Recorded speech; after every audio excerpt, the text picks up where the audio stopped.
ये मछली खुद ब खुद इस ब्राउन बियर के मुंह में जा रही है। क्या आपको लगता है कि ये सुसाइड कर रही है? अगर आप एनिमल शोज देखते हैं तो आप जानते होंगे कि इसे सैल्मन मछली कहते हैं। ये कोई सुसाइड नहीं कर रही है, बल्कि अपने घर वापस जा रही हैं ताकि ब्रीडिंग कर सकें। बस घर वापसी के इस सफर में इनका सामना इन खतरनाक ब्राउन बियर से हो जाता है। आज के हमारे हीरो यही सैल्मन हैं। इनका काम सिर्फ भालुओं का पेट भरना नहीं है, बल्कि ये हमारी धरती के इकोसिस्टम का एक बहुत बड़ा हिस्सा है जो दुनिया को रेगिस्तान बनने से रोकते हैं। चलिए पहले इनके बारे में थोड़ा जान लेते हैं। सैल्मन एक माइग्रेटरी मछली है। ये नदियों में पैदा होती है, लेकिन अपनी जिंदगी समंदर में बिताती है और फिर 3 से 5 साल बाद ये ब्रीडिंग के लिए वापस उसी नदी में लौट आती है। लेकिन घर वापसी का ये सफर बहुत खतरनाक होता है, क्योंकि रास्ते में तेज पानी के बहाव के साथ साथ भूखे ब्राउन बियर भी होते हैं। बियर मछली को पकड़ने के बाद आराम से खाने के लिए उसे जंगल में ले जाते हैं। और आपको जानकर हैरानी होगी कि ये बियर बहुत चूजी होते हैं। ये सिर्फ सैल्मन का पेट और उसके अंडे खाते हैं और बाकी का हिस्सा ऐसे ही फेंक देते हैं, जो जंगल के लिए न्यूट्रिएंट्स यानी खाद का काम करता है।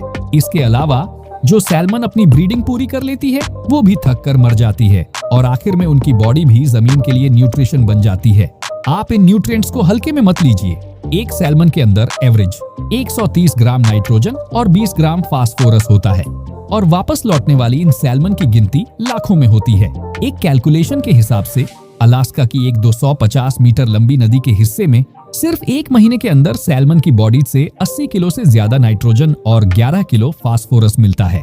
क्योंकि सैल्मन समंदर में छोटे कीड़े, झींगे और छोटी मछलियां खाती हैं, तो इस तरह से वो समंदर के न्यूट्रिएंट्स को जमीन तक पहुंचाती है। अगर सैल्मन जैसे जीव ना हो तो जमीन के सारे न्यूट्रिएंट्स बहकर समंदर में चले जाएंगे और बटरफ्लाई इफेक्ट की वजह से हमारी धरती शायद करोड़ों साल पहले ही पूरी तरह से एक बंजर रेगिस्तान बन चुकी होती। अब एक गुड न्यूज सुनिए, जब आप सैल्मन खाते हैं तो आपका काम भी बिल्कुल ब्राउन बियर जैसा ही होता है।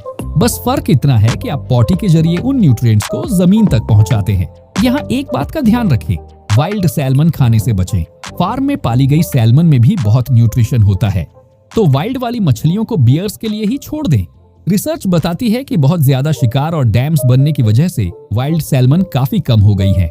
अपनी गलती का एहसास होने पर इंसानों ने कुछ कदम उठाए हैं। ये देखिए, ये एक सैल्मन कैनन है, जिससे अमेरिका में सैल्मन को नदी में ऊपर जाने में मदद की जाती है।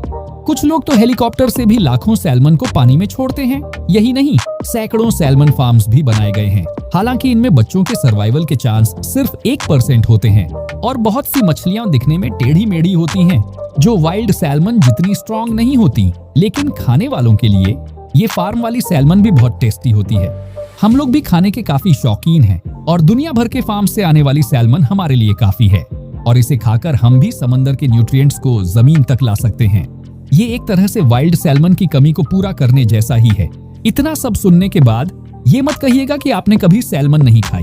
इसमें ओमेगा 3 फैटी एसिड्स होते हैं जो हार्ट की बीमारियों से बचाते हैं। इसमें ब्रेन के लिए बेहतरीन DHA और EPA भी होता है, जो कोलेस्ट्रॉल कम करने में मदद करता है। अब आप सोच रहे होंगे कि सबसे अच्छी और न्यूट्रिशियस सैल्मन कहाँ मिलती है, तो इसका जवाब है चिली।